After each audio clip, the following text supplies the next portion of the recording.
वालेकुम, मुंहिंजो नालो अजय आहे। अॼु असांजे कारगिल जो मेहमान आहे अब्दुल मोहसिन।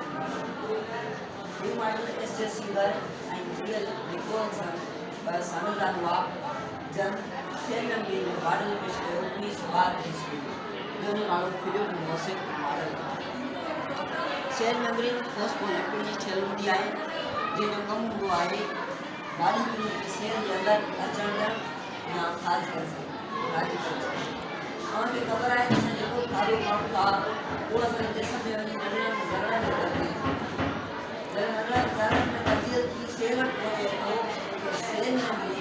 यानी फिलिप मोहसिन उहो उनखे कंट्रोल करे तो जेको उनखे माना गुंजाइश आहे जेको उनखे ज़रूरत आहे ओतिरा उहो मालिक्यूल पेश करे ऐं अगरि मां इज़ाफ़ी आहिनि त उहे ख़ारिज करे। I am Kashif Pidara from Dana School, Dawlatpur. I am Kashif Pidara from Dana School, Dawlatpur. जैसे तमाम बंद सी रहा है ग्लाइकोप्रोटीन जो ही ग्लाइकोप्रोटीन है ग्लाइकोप्रोटीन ही प्रोटीन विद कार्बोहाइड्रेट ही प्रोटीन के कंट्रोल कंदो है और ही जो ॿियो ॾिसी रहिया आहियो ग्लाइकोप्रोटीन लिपिड विद कार्बोहाइड्रेट ही लिपिड के कंट्रोल कंदो आहे जेका कार्बोहाइड्रेट आहे उहो हुन ॿिन्ही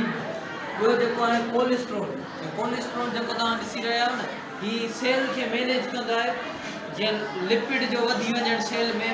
टेम्परेचर हाई थी वेंदो आहे या लो थी वेंदो आहे जेको कोलेस्ट्रॉल आहे उहो